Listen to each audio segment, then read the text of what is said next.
एक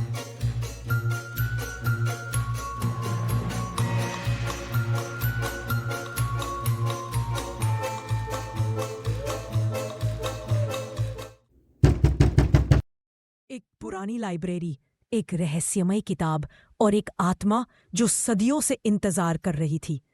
रिया की शोध उसे ऐसे डरावने सच के करीब ले गई जहां उसकी पहचान ही मिटने लगी। क्या वो अपनी रूह बचा पाएगी या बन जाएगी प्राचीन शाप का नया शिकार? चलिए शुरू करते हैं। मैं रिया। आज भी उस लाइब्रेरी की सांसें मेरी नसों में दौड़ती है। वो धूल, वो सन्नाटा और वो अजीब सी मीठी सी गंध, सब कुछ आज भी ताज़ा है। बात करीब 2 साल पुरानी है, जब मैं अपने शोध के लिए एक पुराने शहर धौलापुर गई थी। धौलापुर अपनी प्राचीन इमारतों और सुनसान गलियों के लिए जाना जाता है। वहीं एक कोने में सदियों पुरानी इमारतों के बीच एक पुस्तकालय था, ज्ञान गंगा पुस्तकालय। नाम जितना पवित्र था, उसकी रूह उतनी ही काली। पहली बार जब मैंने उस लाइब्रेरी में कदम रखा था, एक अजीब सी ठंडक ने मुझे घेर लिया था। दोपहर का वक्त था, लेकिन अंदर अंधेरा इतना घना था कि लगा शाम ढल चुकी है। हवा में किताबों की पुरानी महक और नमी का एक अजीब मिश्रण था, जो मेरी सांसों में घुलकर एक अनजानी बेचैनी पैदा कर रहा था। दीवारों पर सीलन के गहरे निशान और लकड़ी की अलमारियां, जिन पर सालों की धूल जमी थी, एक खामोश दास्तान सुना रही थी। अंदर कोई नहीं था, सिवाय एक बूढ़े लाइब्रेरियन के, जिनकी आंखें इतनी गहरी थी कि लगा वो मुझसे नहीं, मेरे अंदर झांक रही है। उनकी आवाज भी एक फुसफुसाहट थी, जैसे वो खुद किसी रहस्य को छिपा रहे हो। उन्होंने बस इतना कहा, "यहां बहुत पुरानी किताबें हैं बेटी। कुछ तो ऐसी है जिन्हें पढ़ा नहीं जाता, बस महसूस किया जाता है।" उनकी बात पर मैंने ज्यादा ध्यान नहीं दिया, पर उस दिन से हर रात उन अंधेरी अलमारियों से एक धीमी सी, लगभग अनसुनी सी फुसफुसाहट मेरे कानों तक पहुंचने लगी। एक आवाज जैसे कोई मुझे बुला रहा हो, किसी ऐसी चीज की ओर जिसे छूना भी पाप हो।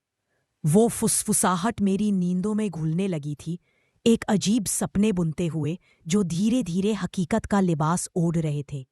मैंने सोचा ये सिर्फ थकान है या फिर इस पुरानी जगह का असर, लेकिन मैं गलत थी, बहुत गलत। मेरी शोध का विषय था विलुप्त भारतीय लिपियां। ज्ञान गंगा पुस्तकालय में ऐसी कई पांडुलिपियां होने की अफवाह थी जो कहीं और नहीं मिलती। शुरुआती दिनों में मैंने सामान्य सेक्शन में काम किया। पुरानी तालिकाओं, पीले पन्नों और अजीब-गरीब प्रतीकों से भरी किताबों में मेरा मन लगा रहता था। लेकिन हर दिन काम करते हुए मेरी नज़रें उस गहरे, सुनसान हिस्से की ओर खींची चली जाती थीं, जहां लाइब्रेरियन ने पढ़ी जाने वाली किताबों की बात की थी। उस हिस्से की अलमारियां और भी पुरानी और भी ज्यादा अंधेरी थीं। धूल की मोटी परत इतनी थी कि छूने से ही सांस घुटने लगती थी। एक दिन अपनी जिज्ञासा पर काबू न पा सकी। लाइब्रेरियन दोपहर के खाने पर गए थे और लाइब्रेरी खाली थी। मैंने उस हिस्से की ओर कदम बढ़ाए। हर कदम के साथ हवा में एक अजीब सी सिहरन दौड़ जाती थी। मुझे लगा जैसे कोई अदृश्य शक्ति मुझे अंदर खींच रही हो या शायद रोक रही हो। वहां सबसे आखिरी कोने में एक लकड़ी की अलमारी थी जो बाकियों से थोड़ी अलग थी। उस पर कोई नाम या अंदर कुछ गिनी चुनी किताबें थीं जो कपड़े में लपेटी हुई थीं। उन पर कोई धूल नहीं थी, जैसे उन्हें अभी अभी रखा गया हो। उनमें से एक किताब ने मेरा ध्यान खींचा। वह चमड़े की बनी एक बहुत पुरानी पांडुलिपि थी, जिस पर कोई शीर्षक नहीं था। उसका रंग गहरा भूरा था और उस पर अजीबोगरीब नक्काशी थी जो किसी प्राचीन प्रतीक जैसी दिखती थी। उसे छूते ही एक ठंडी सी लहर मेरे हाथों में दौड़ गई, जैसे वो किताब सांस ले रही हो। मैंने उसे उठाया। वह बहुत भारी थी और उससे एक अजीब सी मिट्टी और लोहे जैसी गंध आ रही थी। लाइब्रेरियन के वापस आने से पहले मैंने उसे अपनी मेज पर छिपा लिया। उस रात अपने कमरे में मैंने उस पांडुलिपि को खोला उसके पन्ने इतने पुराने थे कि छूने से ही टूटने का डर था। उस पर लिखी लिपि मैंने पहले कभी नहीं देखी थी। वह किसी प्राचीन भारतीय भाषा का एक विकृत रूप लग रहा था। मैंने अपने ज्ञान का इस्तेमाल करके कुछ शब्दों को समझने की कोशिश की। जो पढ़ा वो मेरे रोंगटे खड़े कर गया। वो किसी के भयानक सपने या किसी की आत्मा की चीखें थी जो शब्दों में ढल गई थी। हर पंक्ति के साथ मुझे लगा जैसे कोई बर्फीली हवा मेरे कमरे में भर रही हो। मैंने किताब बंद कर दी, पर वो शब्द, वो चीखें मेरे दिमाग में गूंजने लगी। उस रात मुझे नींद नहीं आई। अगली सुबह मैं लाइब्रेरी गई, पर उस किताब को छूने की हिम्मत नहीं हुई। मैंने उसे छिपा कर ही रखा। लेकिन जैसे जैसे दिन बीतते गए, उस किताब का असर मुझ पर होने लगा। मुझे हर रात अजीबोगरीब सपने आने लगे जो मेरे नहीं थे। मैं खुद को एक पुराने सुनसान महल में देखती, जहां दीवारें खून से रंगी थी और हवा में चीखों की गूंज थी।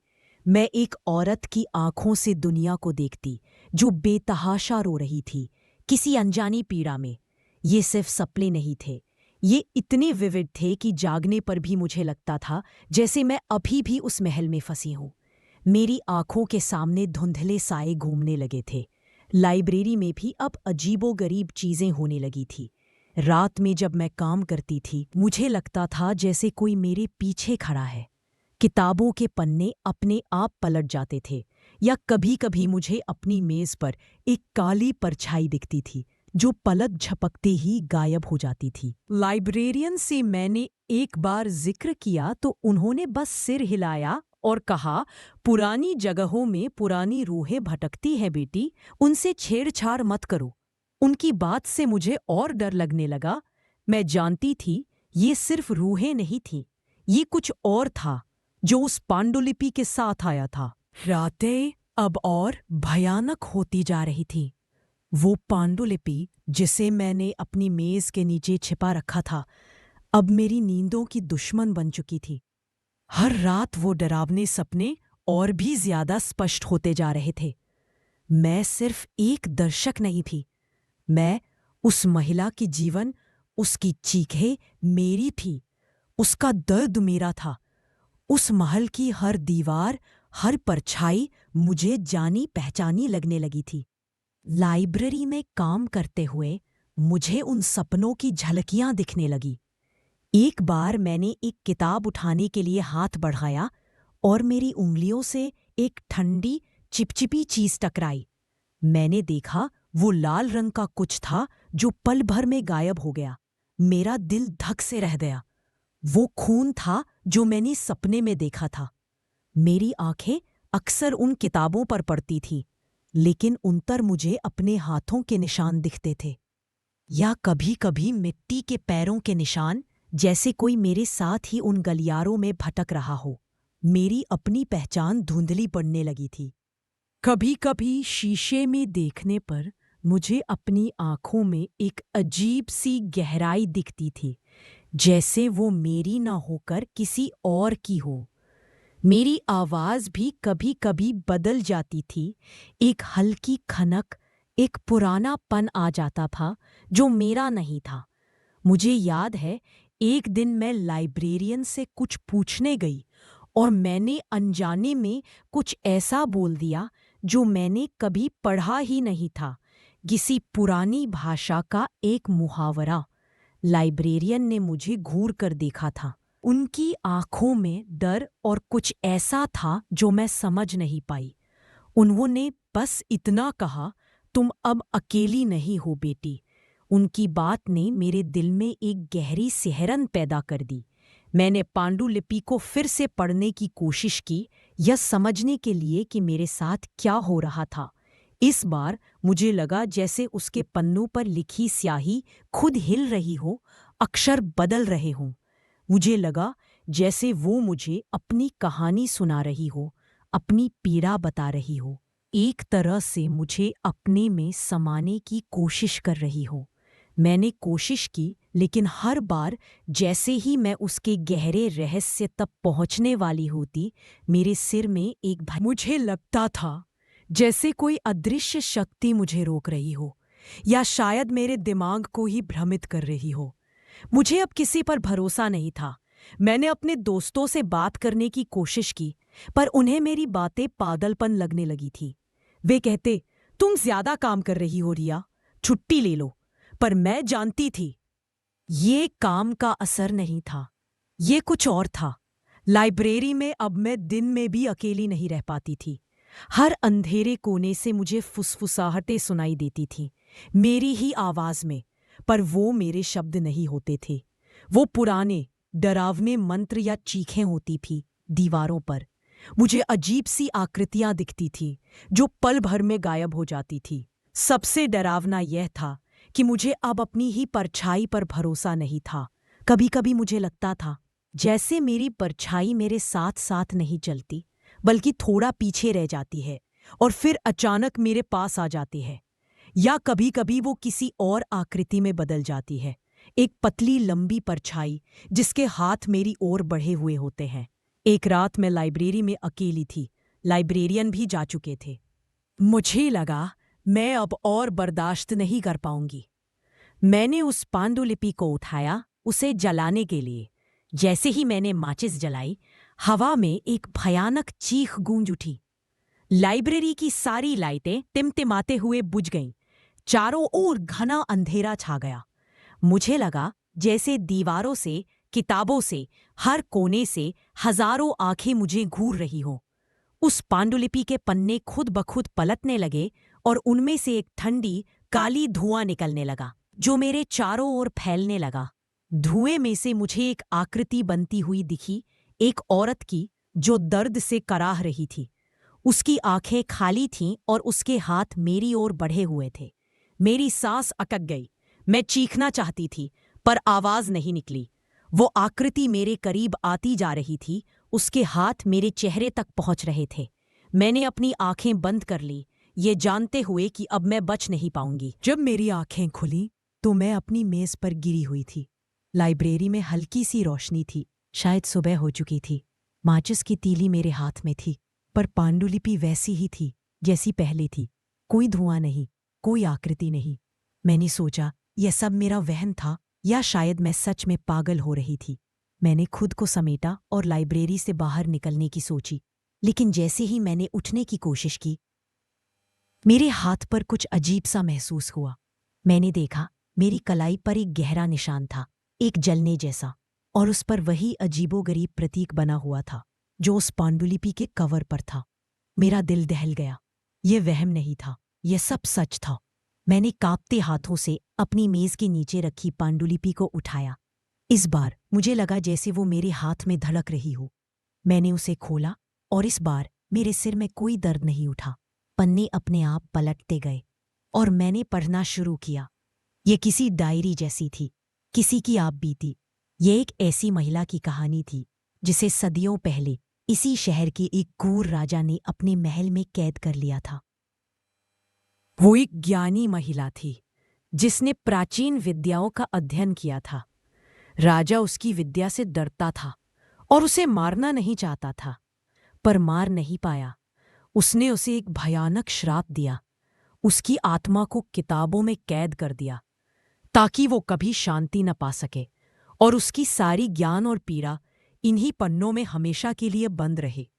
लेकिन उस महिला ने अपनी मृत्यु से पहले एक और विद्या का प्रयोग किया था, अपनी आत्मा को एक ज्ञानवाहक मैं बदलने की, जो किसी भी जिज्ञासु आत्मा के भीतर प्रवेश कर सके अगर वो सही किताब को छू ले। उसका उद्देश्य था अपनी कहानी को आगे बढ़ाना, अपने श्राप से मुक्ति पाना और राजा से बदला लेना। जैसे जैसे मैं पढ़ती गई, मुझे महसूस हुआ कि यह सिर्फ एक कहानी नहीं थी, यह मेरी कहानी बनती जा रही थी। वो महिला जो पीड़ा सह रही थी, वो अब मेरी पीड़ा थी। उस महल की दीवारें जो मैंने सपनों में देखी थीं, वो अब मेरे दिमाग का हिस्सा थे। और फिर मैंने उस पांडुलिपि के आखिरी पन्ने देखे। उन शब्दों में लिखा था, मैं अब मुक्त हूं, नया शरीर मेरा है, अब मैं अपनी कहानी फिर से लिखूंगी। और उसके नीचे मेरा नाम लिखा था, रिया। लेकिन वो मेरी लिखावट नहीं थी और वो शब्द मेरे नहीं थे। ये उस महिला के शब्द थे जिसने मेरे शरीर पर कब्जा कर लिया था। वो मेरे अंदर आ चुकी थी। मुझे समझ में आया, वो फुसफुसाहट, वो सपने, वो परछाई, सब उस महिला की आत्मा की तैयारी थी। उसने मुझे धीरे धीरे अपने प्रभाव में लिया था, मेरे दिमाग को कमजोर किया था ताकि वो मेरे शरीर में प्रवेश कर सके। वो कलाई पर बना निशान कोई जलने का निशान नहीं था, वो उसके प्रवेश का द्वार था। लाइब्रेरी का बूढ़ा लाइब्रेरियन जानता था। वो सिर्फ यह नहीं कह रहा था कि पुरानी जगहों में पुरानी रूहें भटकती हैं, बल्कि वो मुझे चेतावनी दे रहा था कि तुम अब अकेली नहीं हो। वह जानता था कि जो कोई भी उस किताब को चुनेगा वही इस श्राप का अगला शिकार होगा। मैं उस महल की महिला नहीं थी, बल्कि मैं अब उसकी वाहक बन चुकी थी, उसकी अधूरी कहानी को पूरा करने के लिए। मेरी रिया कहीं खो गई थी, शायद उस किताब के खाली पन्नों में, या शायद उस अंधेरी सुनसान अलमारी ने जहां से उस पांडुलिपि को मैंने उठाया था। मुझे याद है, लाइब्रेरी से बाहर निकलते ही सूरज की रोशनी ने मेरी आंखों को चुंधिया दिया था, पर वो रोशनी मुझे राहत नहीं दे रही थी, बल्कि और अजीब लग रही थी। मुझे लगा जैसे मैं इस दुनिया में नई नई आई हूं। मेरे कदम लड़खड़ा रहे थे और हर चीज मुझे एक अलग नजर से दिख रही थी। हवा में एक अजीब सी ठंडक थी, जैसे मेरी रूह कहीं पीछे छूट गई हो। मैंने अपना सामान पैक किया और धौलापुर से निकलने की तैयारी की। स्टेशन पर खड़ी थी, पर मन खाली था। मेरे फोन पर मेरी माँ का कॉल आया। मैंने उठाया और उनकी आवाज सुनी। वो मुझसे पूछ रही थी, रिया कैसी हो, सब ठीक है ना? मेरी जबान से जो शब्द निकले वो मेरे नहीं थे। मेरी आवाज में एक अजीब सी खनक थी, एक पुरानापन, जैसे किसी पुरानी टूटी हुई मूर्ति से निकली आवाज हो। मैंने कहा, सब ठीक है माँ, बस थोड़ी थकान है। पर मेरी माँ ने कुछ और ही सुना। उनकी आवाज में डर था। रिया, ये तुम हो? तुम्हारी आवाज क्यों बदल गई है? तुम ठीक तो हो? मैंने कुछ नहीं कहा, बस फोन काट दिया। मैं जानती थी वो आवाज मेरी नहीं थी। वो उस महिला की थी जिसने अब मेरे शरीर को अपना घर बना लिया है। मैं अपने घर वापस आ गई हूं। सब कुछ सामान्य लगता है, पर कुछ भी सामान्य नहीं है। मेरी आंखें अब अलग दिखती हैं, मेरी चाल बदल गई है, और मेरे हाथों पर वो अजीबोगरीब प्रतीक अब और गहरा होता जा रहा है। रात में जब सब सो जाते हैं, मुझे अपने अंदर से फुसफुसाहटें सुनाई देती हैं। वो फुसफुसाहटें अब मेरी नहीं है, वो उस महिला की है जो मेरे शरीर में कैद है। कभी कभी मैं शीशे में खुद को देखती हूँ और मुझे अपनी आंखों में एक अजीब सी चमक दिखती है, एक पुरानी, गहरी और भयानक चमक। वो चमक मेरी नहीं है, वो उसकी है। मुझे अब भी नींद नहीं आती। रात भर मैं बैठी रहती हूँ और अपने अंदर उस दूसरी आत्मा को महसूस करती हूँ जो मेरे हर विचार, हर हरकत पर काबू कर रही है। मैं जानती हूँ कि रिया अब नहीं है, वो खो गई है। शायद उस ज्ञान गंगा पुस्तकालय की किसी पुरानी किताब के पन्नों में, या शायद उस अंधेरी सुनसान अलमारी में जहां से उस पांडुलिपि को मैंने उठाया था। वो महिला जिसने सदियों पहले बदला लेने की कसम खाई थी, अब मेरे शरीर के जरिए अपना बदला ले रही है। वह अब इस दुनिया में है मेरे माध्यम से, और मैं कुछ नहीं कर सकती। मैं सिर्फ एक पिंजरा हूं, एक चलता फिरता पिंजरा जिसमें एक सदियों पुरानी भयानक आत्मा कैद है। अगली बार जब आप किसी पुरानी लाइब्रेरी में जाएं, इसी सुनसान कोने में, अगर कोई किताब आपको अपनी ओर खींचे तो सावधान रहिएगा। हो सकता है वो किताब सिर्फ कागज और स्याही से न बनी हो सकता है उसके पन्नों में कोई ऐसी आत्मा कैद हो जो सिर्फ एक नया शरीर चाहती हो, और शायद वो अगला शरीर आपका।